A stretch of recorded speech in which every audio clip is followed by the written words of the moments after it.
The world has seen its share of chilling stories involving murder, each one more unsettling than the last. Among these, the actions of a perceived loved one stand out as especially shocking. Let's look into the stories of some of the most evil girlfriends and their reactions to life sentences. Jodi Arias. While this is one of the most gruesome murder cases involving a boyfriend and girlfriend, it is utterly shocking and almost unbelievable. Travis Alexander had been warned several times about the toxicity of his relationship and how something terrible might happen to him. At the time, it was all just jokes, until it wasn't, when his friends found him dead in the bathroom. His throat had been slashed from ear to ear. He also had gunshot wounds and multiple stab wounds, with blood covering the rug beneath him. Analysts later revealed that he had been stabbed approximately 25 times. It took his friends a while to bring up the name of the person they had long joked about as a potential suspect if anything ever happened to Travis. They had once joked about finding his remains in the fridge after being butchered by his girlfriend. Alexander and Arias met in September of the year 2006 while they were at a work conference in Las Vegas, Nevada. It was up until February of the next year that the pair started dating. And yes, there was this sort of spark between them. It was exhilarating. Arias even moved to Mesa so that she could reside close to Alexander. They dated for about a year and a half, but even after they broke up, the pair were still doing shit with one another and were all over the place, even sexting each other. All the preceding happenings did not go well with his friends, as they always warned him about Arias's troubling behavior, but Arias was his kryptonite. He was expected to be in a company retreat at Cancun, Mexico, with a Mormon woman named Mimi, who he was following at that point, but when the Hughes got there, they couldn't find him. No sort of worry yet, not until he was absent from a conference call he was supposed to be leading. Hughes grew worried and left him a voice message, just as guys would do with a lot of best and all that, not knowing that T-Dog, as his friends call him, was already long gone. They made their way back to his abode and then tried to get access into his home, as even Mimi hadn't heard from him since. The moment they opened his room door, that was the defining and weakening moment. They immediately call 911 and the body is immediately recovered and examined. It was stated that he had at least 25 stab wounds before the lacerations on his throat.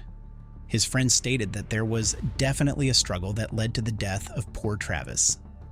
Someone wanted him dead, obviously, and wanted to definitely see the end of him. And they did. His body had been dead for days after they had found it.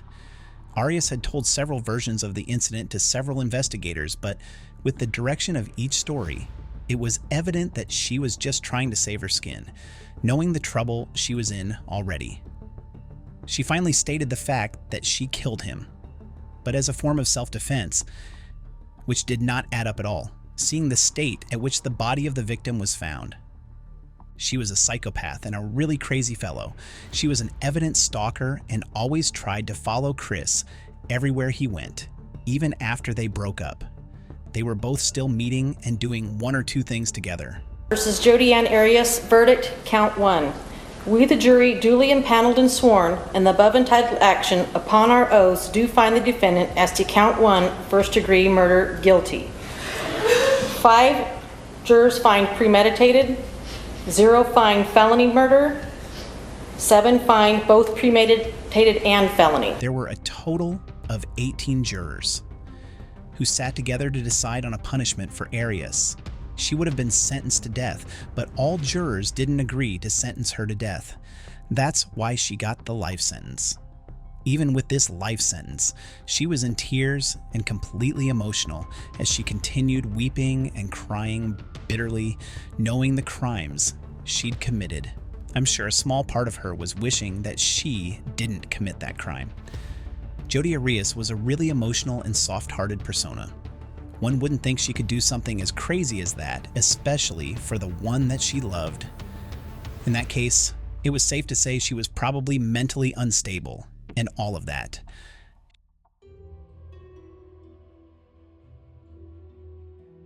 Shayna Mitchell, Hubers, every lady convicted of a crime now would immediately state that it was a form of self-defense. Meanwhile, these ladies kill their lovers in vain, jealousy, and even obsession. Shayna Hubers killed her boyfriend Ryan Poston when he was in his Highland Heights condominium, shooting Poston exactly 6 times, killing him on the spot there. She voluntarily spoke to the police and went on to explain the state of their relationship to the officers while she was being interrogated. She allegedly stated that her relationship with Poston had been really abusive. Mind you, she was speaking voluntarily and not under any obligation. Furthermore, she went on to state that Poston was very vain and implied, showing no kind of remorse whatsoever over the life she'd just claimed. "I managed to give him the nose job he's always wanted. I don't know if anyone would want to get married to me after this act of self-defense I just pulled off." She really seemed unbothered by it all, and instead of showing any sort of remorse, she felt absolutely nothing.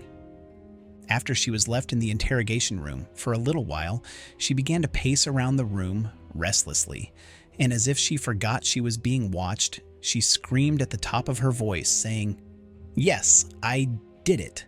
I can't believe I'm so good at acting. I can't believe I pulled that off." She was arrested for murder and was held on a $5 million bond. The prosecutors of the case claimed that Hubers was really obsessed with him by sending him 50 to 100 messages in a single day, and sometimes when he was still at work, stalking him both at home and at work also. The prosecutors claimed that her motivation to commit the murder heightened when Poston said he was going to end the relationship. The zeal to commit the treacherous crime was at its peak when Poston secured a date with Miss Ohio of 2012, Audrey Bolte. The defense kept on pushing domestic violence over and over again, but the court would not have any of that, as after well over 5 hours of deliberation, they came to a conclusion. Campbell County Circuit Court Judge Fred A. Stein, the judge in charge, called the murder a cold-blooded act, as he had seen a lot of similar cases in the past. He went on to sentence her to 40 years in prison, with ineligibility for parole until the next 34 years. But something that didn't catch the attention of the judge until later was the fact that there was a felon sitting on the jury, which is pretty much against Kentucky law. So, as you would presume, there was another trial. While Hubers went to employ the services of a new defense attorney, he came with a new technique and a new defense: extreme emotional disturbance, which he stated has an exception for murder cases in Kentucky and could alter murder cases to be regarded as manslaughter, thereby reducing the sentence whatsoever. A psychologist even attested to the fact that she was somewhat suffering from PTSD and borderline personality disorder. And all these were due to the berating and the verbal abuse she received from the one that she loved with her heart. The emotional fallout and frustration kept her in a state of depression, stated David Eldridge. But on the other hand, the prosecutors were tasked and well-armed for this new defense, as they had countless witnesses who attested to the fact that there was a really high narrative of Hubers giving out cold-blooded premeditations. Even a sales clerk from a local mall stated that she overheard Hubers telling a coworker that she was going to kill her boyfriend just some hours before the shooting took place. With all of that, it was certain that her fate was sealed, and something harsher than 40 years in prison was coming. The same way she was found guilty in the first trial, she was also found guilty in the second trial, which took place on the 28th of August 2018. But in this instance, she was no longer given 40 years again. Instead, this time, she was given a life sentence. Poston's parents couldn't have it with the defense attorneys, and all that were trying to sway the decision of the court in favor of Hubers. Poston's dad called her evil, as he said to the court that evil, for reasons only evil knows, just decided to take from us what she could never have, expressing the pain and agony that was accompanied with losing a child, especially a son. This was a really extreme case that had several back and forths. It's really crazy to think that one could really love someone and still go ahead to murder them. There are several cases just like that, and this one is just one out of the many cases that are out there in the open.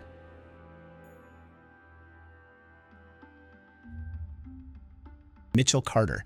This case was sort of different, but hangs in the same category. Being a terrific manipulator and having evil ideas, Mitchell Carter was slammed with manslaughter charges for the major role that she had to play in the suicide of her boyfriend, Conrad Roy. The news shook the family rigorously and even consumed the entire nation, as it seemed as if she hypnotized him. Roy's aunt, Kim Bazzi, told ABC News at the time of the case in the year 2017 that she didn't think that Mitchell helped Roy to kill himself, but instead she forced him to kill himself. It was on the 12th of July in the year 2014 when Roy was getting text messages from his girlfriend Mitchell urging him to kill himself. He followed suit and committed suicide by choking himself with carbon monoxide fumes while inside his truck at a Kmart parking lot located in Fairhaven, Massachusetts. His funeral was held just 7 days after his death, as it was a sorrowful exit. The Captain Conrad H. Roy III Scholarship Fund at the Northeast Maritime Institute in Fairhaven, Massachusetts, was established in his memory. His aunt stood to tell the court that her nephew, Conrad Roy, was struggling with depression massively, and the family was helping him to snap out of it and stay sane in any and every way that he could. The evidence that was recovered by the investigators showed that apart from his family, Roy was also sharing his deep thoughts with his online girlfriend, Mitchell Carter, who did him more harm than good. Even in some messages, she encouraged him to go ahead with the suicide that his mind was leaning to. And after much convincing, she managed to get a mission accomplished badge as she was able to convince him to get back into his car filled with carbon monoxide to complete his suicide dive. Mitchell Carter was sentenced to 2.5 years in prison initially, but then it was reduced to just 15 months in jail, with the charges being involuntary manslaughter. She also pleaded not guilty because realistically she wasn't guilty. She was just a manipulator, and she got the better of a depressed young man. She also opted for a bench trial, which meant her trial would be by a judge and not a bunch of jurors. Plus, she wouldn't have to testify in her own defense. The family of Conrad Roy expressed complete bitterness and utter pain in the statements they gave. The Roy family stated that no matter the amount of time she spent in jail or whatsoever, it would not bring back their dead son, whose death has caused the entire family limitless pain. The only person who had the ability to save him from all of that when it was going on instead urged him to end his life. She heard his last breath and him gasping as life slowly left his body. Why would one do that? She decided to do that, and oh well, we'd never really know why. The loved ones of convicted felons often exhibit a range of emotions when their partners receive life sentences. However, some girlfriends have displayed shockingly disturbing reactions, from callous indifference to outright celebration, leaving many to question the nature of their relationships and the morality of their responses. Mackenzie Shirilla. The video of the crash. First, you can see the car making a normal right-hand turn here. Okay, everything's normal. Then inside the car, she decides she is going to end everyone's life. Let's watch.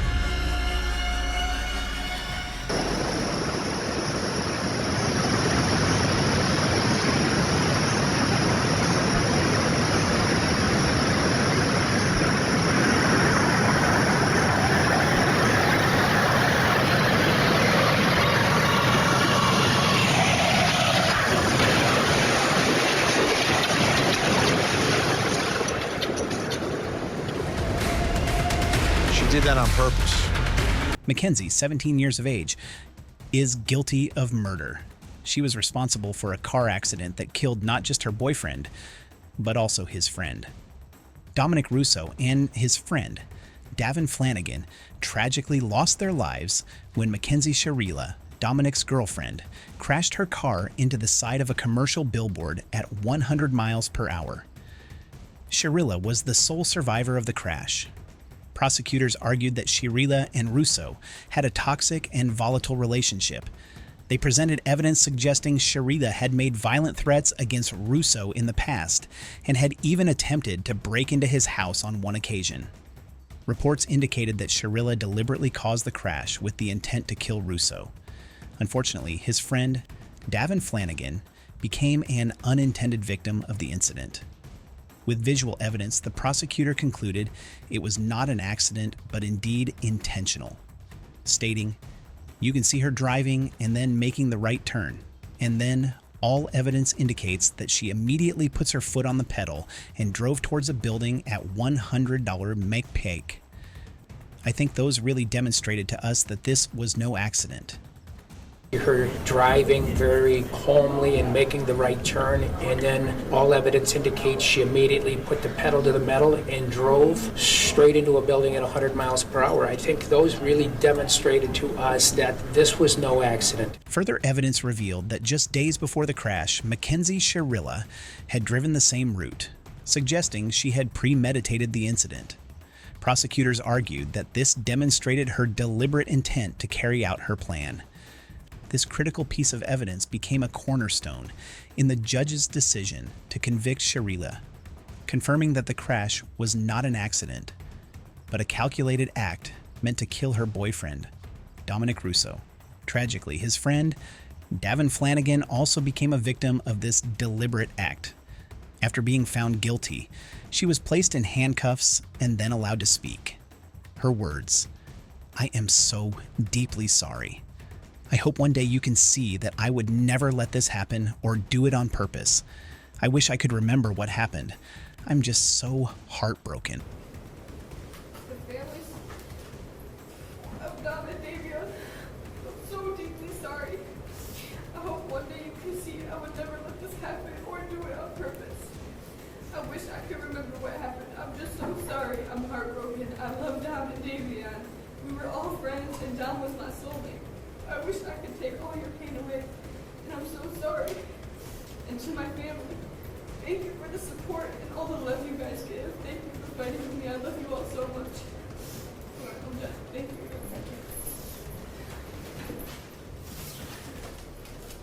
Anything else from the The judge also gave a statement saying, "There was no medical condition that caused this, nor was there any mechanical failure of the car. A failed suicide attempt is not a defense to murder. And Mackenzie, there is a very good likelihood that you will spend the rest of your life in prison." She was then sentenced to 15 years to life in prison. Ezra McCandless. On March 22, 2018, McCandless turned up unannounced and saw ex-boyfriend Jason Mengel at Racy Delane Coffee Lounge in Eau Claire. She was seen on the coffee shop's security footage. Mengel later mentioned that McCandless had seemed agitated. McCandless left the coffee shop and went to visit Woodworth at his house, as she claimed she had some items to return to him. Mengel said that he felt there was something odd about the way she was acting and things she had said. Mengel rode his bike to Woodworth's house in an attempt to find McCandless and spotted her 2003 Chevy Impala outside, the car's engine still running. While waiting for McCandless, he was seen outside pacing back and forth by a passerby who thought it looked suspicious and phoned the police. After waiting for around 45 minutes, Mengel went inside the house without knocking. He stated that he found McCandless and Woodworth in the middle of a conversation. He walked back outside to wait for them to finish talking and was met by the Eau Claire police. Mengel explained to the officers that he was there because he was concerned about McCandless, as she was not acting like herself.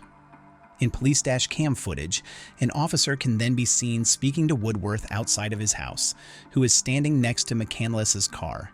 McCandless was sitting in her car in the driver's seat, but is not visible in the video. 1-1-94. That's an easy birthday to remember, huh? It really is. Alex, what's your phone number? 715 Uh-huh. 220 76 85. Okay, and you live here? What's the address, sir? 511 Cameron Street. Sorry for all this, It's okay. It's okay. I'd rather come here and check and it be nothing than have something bad happening. Ezra, where do you live? I live 36794 25th Avenue.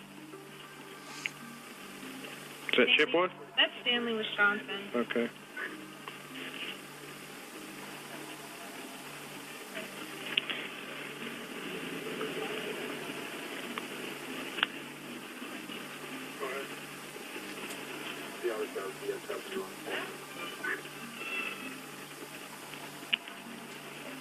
And a birth date, Ezra? October 6, 1997. And a phone number for you? Currently, it would be a house phone, if that's okay? Yep. 715 644 5100. Okay. There you go. You guys are good to go. Thank you. Thank you. Yep. We're good to go. Everything's good. At about 1:05 p.m., satisfied that there was not a problem, the officers and Mengel left. This was the last time he saw Woodworth alive. A few hours later, about 4:15 p.m., McCandless knocked on the door of dairy farmer Don Sipple in Spring Brook, near Eau Claire. She was covered in mud, blood, and bruises, and barefoot. She asked for a doctor, claiming she was a victim of an assault. She was taken to a local hospital where she asked for Jason Mengel. She initially told officers, paramedics, and hospital staff that she could not remember what had happened. Detectives were unable to find Woodworth that night. The next day, while searching around the dairy farm, officers saw footprints in the mud on the ground. They then found Woodworth's body hanging out of the back of McCandless's 2003 Chevy Impala on a dirt road near the farmhouse. He had suffered 16 stab wounds to his head, neck, groin, and torso. The car was stuck in the dirt. 2 weeks after Alex Woodworth was found dead on April 6, 2018, McCandless was arrested and charged with first-degree intentional homicide. The trial started on October 15, 2019, at the Dunn County Judicial Center, 18 months after the stabbing. At the trial, the prosecution highlighted the inconsistencies in McCandless's stories and the crime scene. She was unable to recall what had happened when first interviewed and told officers and paramedics that arrived at the farm that she could not remember. In a recorded interview, after Dunn County officers told her that they had found her car and Alex's body, she eventually said that he had attacked her and said she had not been able to get it out of her head. She claimed he had also carved "boy" into her arm, which she later admitted was her own doing. In my head, I wanted to call the police. I wanted to get help. I wanted to do anything I could do. All right, at that point you're thinking that as you leave the car, do you still have the knife? Yes. What do you do with that knife? What I did with that knife is I looked down and I opened my sleeve with the tip of it and I hastily scratched the word "boy" into my arm. Okay, everyone wants to know, why did you scratch "boy" into your arm? I've thought about it, and when I think about this, I don't know. At that time, it's something that just happened. She changed her story of the attack from when she was first interviewed to the trial. She initially stated, "And I cut my hand because I kept trying to grab him. And then I finally got free and I finally got the knife away from him." He texted me about it, how he feels about it and stuff like that. He's talked about kind of like being overwhelmed a lot, and he talks about kind of like his kind of, he didn't talk much about his past, but he said a few things about like he used to do like self-harm and that he's been kind of violent towards some people, some kids and stuff when he was younger and things like that, and his parents. Did that kind of surprise you? Because when I talked to him, he seemed like a very mellow, laid-back kind of guy. Yeah, it really surprised me when he talked about it.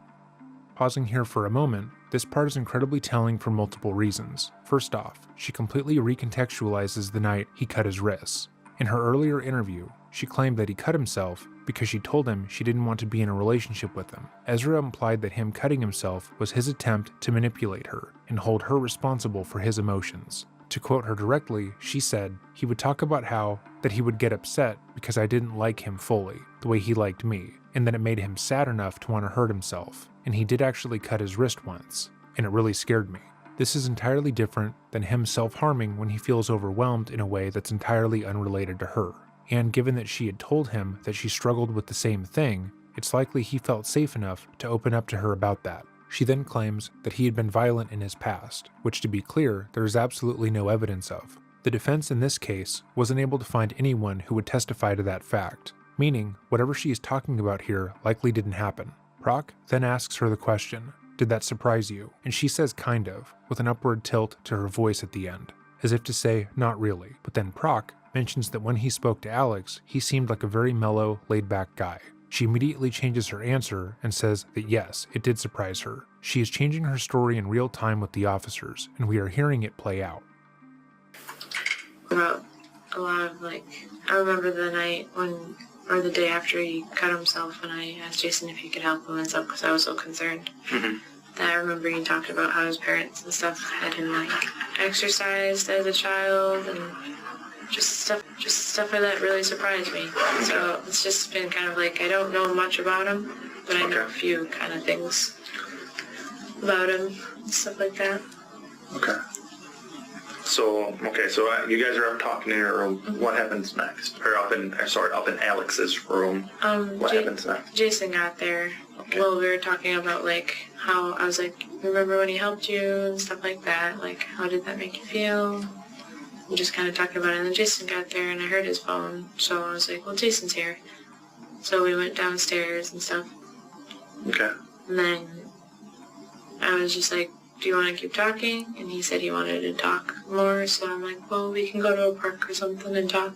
Okay.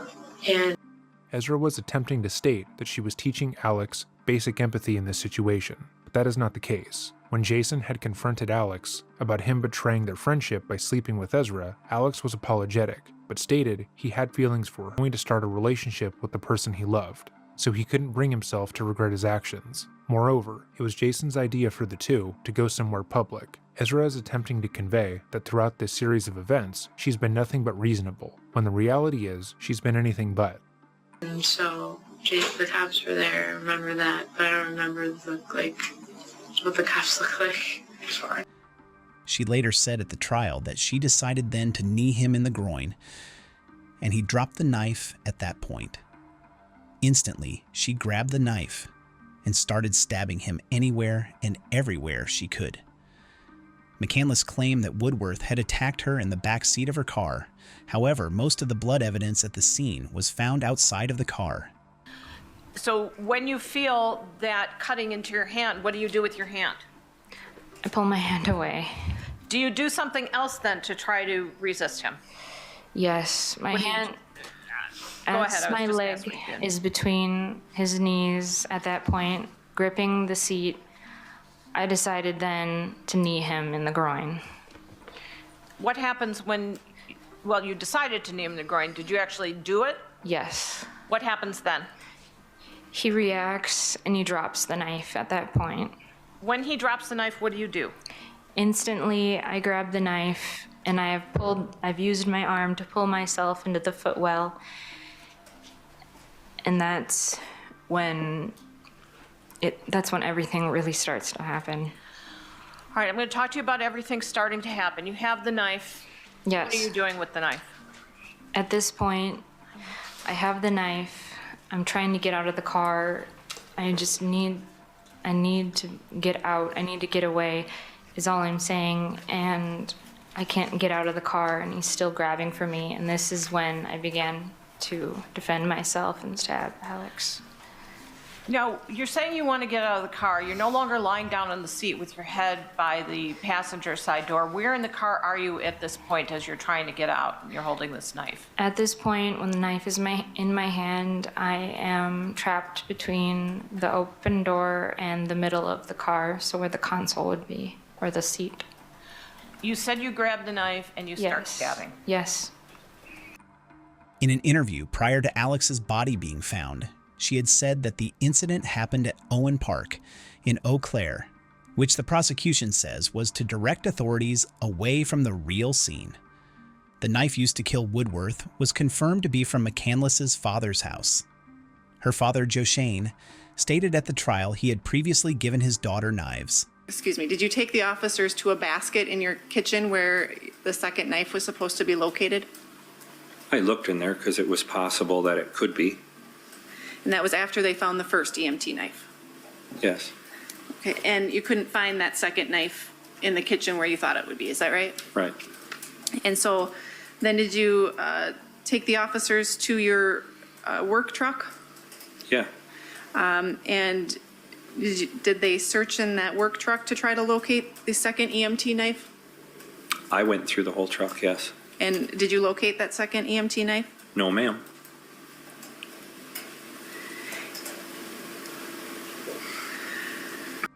Dr. Tillotson, who had treated McCandless in the ER and assessed her injuries, testified that her knife wounds appeared to have the characteristics of self-inflicted wounds. He also said she had trouble recalling what had happened and had asked for Jason Mengel. McCandless took Woodworth's phone when she left the scene. The prosecution alleged this was to leave him no means of being able to contact anyone had he been able to. They also said McCandless had stabbed Woodworth in hopes of preventing him getting in the way of her rekindling her relationship with Mengel. The defense claimed that Woodworth was angry that McCandless did not want to be with him.